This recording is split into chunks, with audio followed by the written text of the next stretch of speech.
سبحان اللہ بھائی ہدایت ہے، قرآن ہدایت دیتا ہے. ذرا اونچی کو بولو، قرآن کیا دیتا ہے؟ ہدایت دیتا ہے.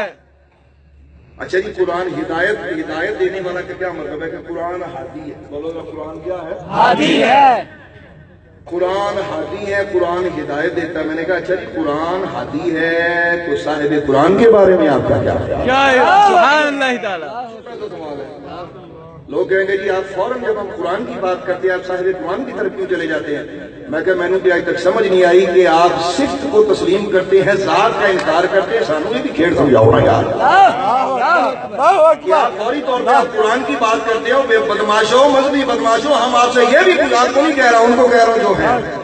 میرا سوال یہ ہے، وہ نیک بختو، وہ عقل تو پیدل لوگوں، وہ علم کے یتیم خانوں میں پلنے والوں، قرآن اللہ نے بھیجا اس اعتبار سے یہ خدا کا کلام ہے، مصطفیٰ پر اترا، منزل من اللہ کتاب ہے یہ، لیکن اترا مصطفیٰ پر ہے.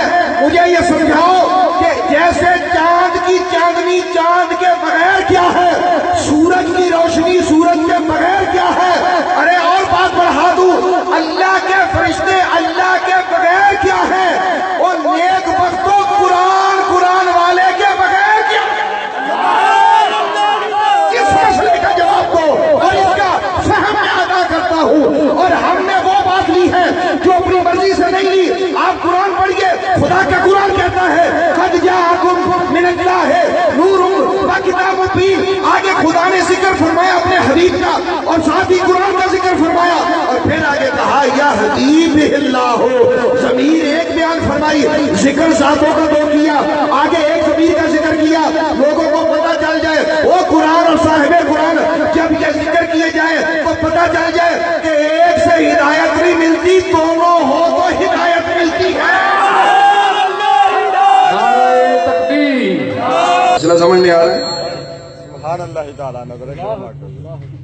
حضور ہدایت دیتے ہیں، حضور ہدایت دیتے ہیں. تو بھائی حضور کے بغیر قرآن کیا ہے؟ اور اگر آپ حضور کو مانیں قرآن کو نہ مانیں تو آپ نے اپنے نبی کے ایک بہت بڑے وصف کو کھو دیا ہے. یہ بھی غلطی ہے. قرآن مع النبی، ابھی تو یہ تقریر نہیں ہوئی کہ القرآن مع العلی والعلی مع القرآن، پوری تقریر ہے 2 گھنٹے کی. وہ کرنی نہیں ہے، ابھی 2 گھنٹے سن کے ڈرنا چاہیے، پتہ نہیں 2 گھنٹے تقریر کرنے لگا، وہ نہیں کرتا.